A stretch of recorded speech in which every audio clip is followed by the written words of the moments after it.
Hello students, I am Ankush from Gurukul Aashray Bal Vidyalaya. Today we learn science. आज हम सभी विज्ञान पढ़ने आए हैं और विज्ञान का मैं पहले ही साइंस को स्टार्ट कर चुका था क्लास 8 के बच्चों के लिए। आज हम लोग क्लास 8 का जो टॉपिक चल रहा था फूड प्रोडक्शन, उसके दूसरे क्लास में उपस्थित हुए हैं। यानी कि आज हम लोगों का दूसरा क्लास है क्लास 8 का फूड प्रोडक्शन टॉपिक के लिए। फूड प्रोडक्शन बहुत ही इंपॉर्टेंट टॉपिक है, इसको आप लोगों को अच्छे से ध्यान से देखना है, समझना है। ठीक है, चलिए हम लोग ध्यान देते हैं, स्टार्ट करते हैं बिना टाइम वेस्ट किए हुए। आप लोग अपना, हम आशा करते हैं कि आप सभी अपना कॉपी पेन फोन और फोन के साथ ईयरफोन लेकर जरूर बैठे होंगे। ठीक है, उसका आप लोग यूज कर रहे होंगे। चलिए, तो हम लोग पिछले क्लास में जो है बहुत सारी चीजों को हम लोगों ने पढ़ा था, है ना। आप उसका अगर नहीं देखे हैं वीडियो तो वीडियो डिस्क्रिप्शन में भी डाला हुआ है, प्लेलिस्ट बनाया हुआ है क्लास 8 के बच्चों के लिए, तो आप प्लेलिस्ट में भी जाकर देख सकते हैं। ठीक है, और जो पुस्तक है वो आपको बता दें कि ये वर्ग 8 के बच्चों के लिए पुस्तक है और ये पुस्तक आप लोगों को लेना आवश्यक है, तभी आप इससे पढ़ पाएंगे इसके। ठीक है, चलिए अब हम लोग आज सीखते हैं सिम्बायोसिस के बारे में। सिम्बायोसिस क्या है, सिम्बायोसिस के बारे में जानते हैं। कहता है in return the bacteria get sugars from the plant and moist environment to live in a such a manually beneficial association between two organisms is called symbiosis। कहता है कि बैक्टीरिया का, एक बार आप ध्यान देंगे कि कैसे सिम्बायोसिस किया जाता है कि दो तरह के बीजों को मिला दिया जाता है, दो तरह के ऑर्गेनिज्म को मिलाकर और एक ऑर्गेनिज्म जो तैयार किया जाता है, इस प्रोसेस को हम सिम्बायोसिस कहते हैं। आप नॉर्मल रूप में जान सकते हैं। बैक्टीरिया होते हैं जो रूट के अंदर पाए जाते हैं, रूट में, जड़ में होते हैं। तो वो वेस्ट बैक्टीरिया नहीं होते हैं, यानी ऐसा नहीं कि वो वेस्ट करते हैं, नहीं, वो ऐसे बैक्टीरिया होते हैं जो कि कुछ समय के बाद ये ऐसे माइक्रो ऑर्गेनिज्म है जो कन्वर्ट कर जाते हैं नाइट्रोजन के रूप में। यानी कि जैसे वो नाइट्रोजन के रूप में कन्वर्ट करके कुछ ऐसे ही बैक्टीरिया हैं जो कि चले जाते हैं वायुमंडल में, इन्वायरमेंट में, और उसका हम लोग प्रयोग करते हैं नाइट्रोजन को यूज करने के रूप में। ठीक है, इसी पूरे चक्र को हम नाइट्रोजन साइकिल कहते हैं। अगला होता है बायो फर्टिलाइजर। बायो फर्टिलाइजर क्या है? Micro organism which improve soil fertility by fixing atmospheric nitrogen, dissolving nitrogens present in the soil are cultivated specially. These organisms are put into pockets. Farmers buy them and mix them with the seeds they sow। कहता है कि इसका जो प्रयोग होता है bio fertiliser का, है ना, देसो, यहाँ सो थोड़ा सा मिसिंग हो गया है, SOW देसो। ठीक है, चलिए इसमें कहता है कि जो बायो फर्टिलाइजर है ये क्या करता है, माइक्रो ऑर्गेनिज्म इंप्रूव, ऐसा भी कुछ फर्टिलाइजर होता है जिसमें नाइट्रोजन को डिसॉल्व कराया जाता है, उसमें नाइट्रोजन प्रेजेंट होते हैं और वो सॉइल को स्पेशली कल्टीवेट करता है, यानी उसका सिंचाई करता है। These micro organism are put into, मतलब इस ऑर्गेनिज्म को जो भी फार्मर है, किसान है, वो उसको यूज करते हैं अपना उर्वरक क्षमता मिट्टी का बढ़ाने में। ठीक है, चलिए दूसरा जो आता है, एक होता है मैन्योर। मैन्योर किसे कहते हैं? यह जो होता है मैन्योर और organic manure as it is sometimes called is produced by the decomposition of crop residue, animal dung, the sludge of the treatment sewage and so on.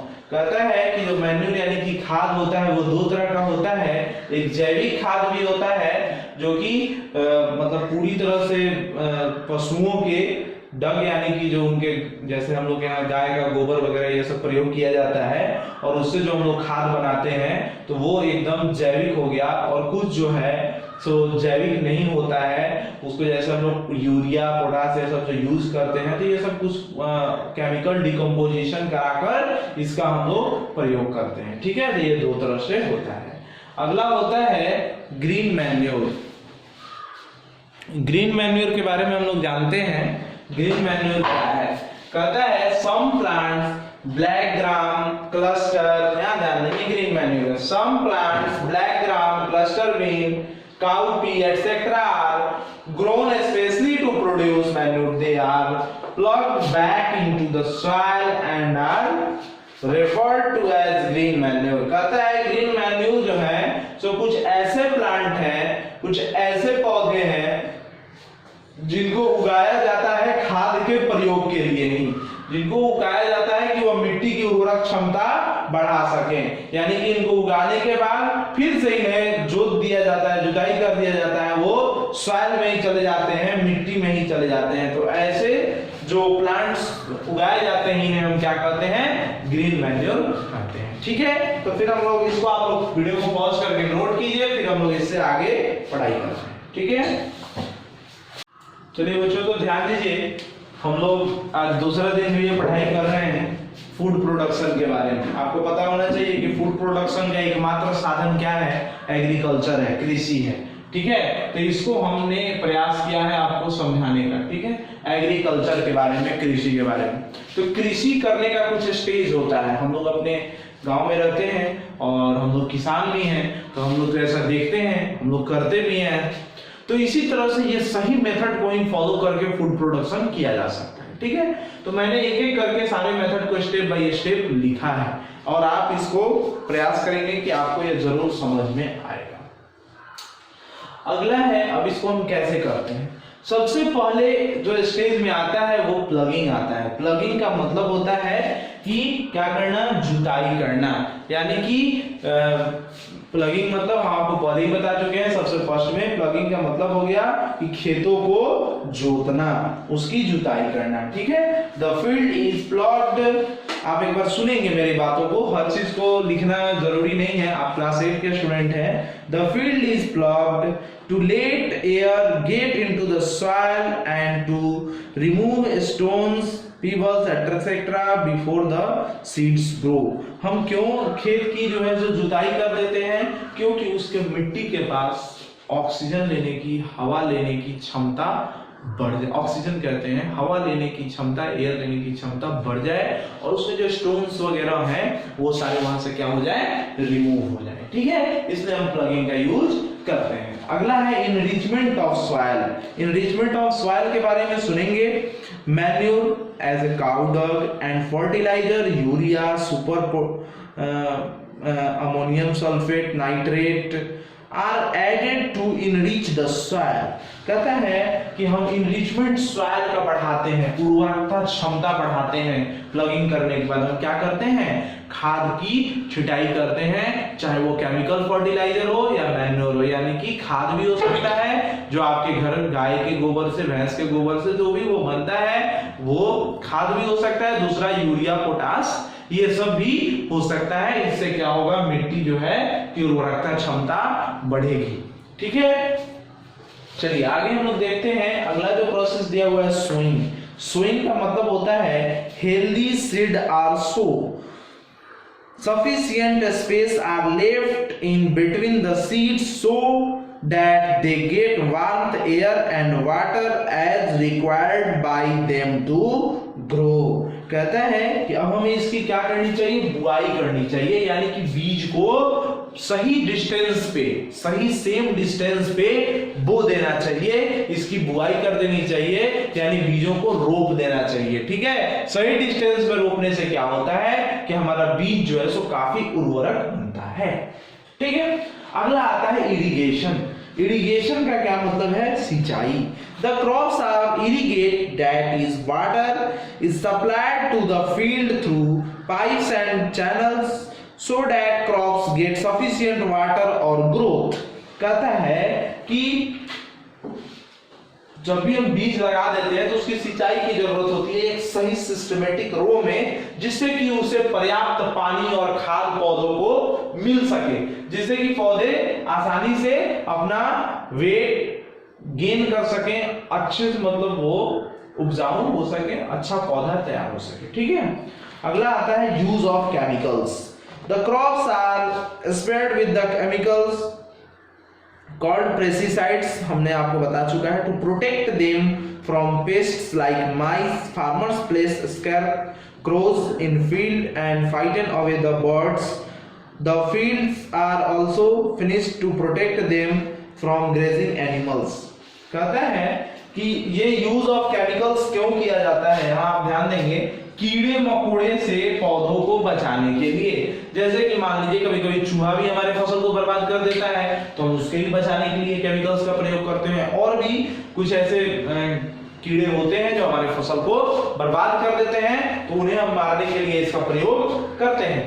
कभी कभी जो है सो ऐसा भी होता है कि कुछ ऐसे पक्षी भी होते हैं जो कि हमारे फसल को बर्बाद कर देते हैं। तो आप देखते होइएगा, पहले हम लोग देखते थे, अब तो थोड़ा सा कम दिखाई देता है, कि आप देखते होइएगा कि खेत में जो है सो एक आदमी की तरह से बनाकर रख दिया जाता था, है ना, जिससे कि क्या होता है, मतलब पूरा उसको एकदम आदमी का स्वरूप दे दिया जाता था, जिससे कि मतलब पक्षी या फिर कीड़े मकोड़े भी वहां देखकर नहीं आते थे। या ऐसा होता था कि वो एक स्टैंड हो जाता था, वो एक बैठने का जगह हो जाता था, जहां पर कुछ ऐसे पक्षी जैसे उल्लू वगैरह चाहे कौवा वगैरह आकर बैठ जाते थे और छोटे मोटे कीड़े मकोड़े को वहां से देखकर चुनकर खा जाते थे। तो इसलिए हम लोग उसका भी प्रयोग किया करते थे। आप भी जरूर अभी भी देखते होइएगा, ठीक है। चलिए, तो यहाँ हम लोग उसमें उस समय हम लोग केमिकल्स का प्रयोग ज्यादा नहीं करते थे, लेकिन अब तो धीरे धीरे ऐसा समय आ गया है कि सबसे आसान मेथड है केमिकल्स मिला देना, जबकि ये अच्छी आदत नहीं है,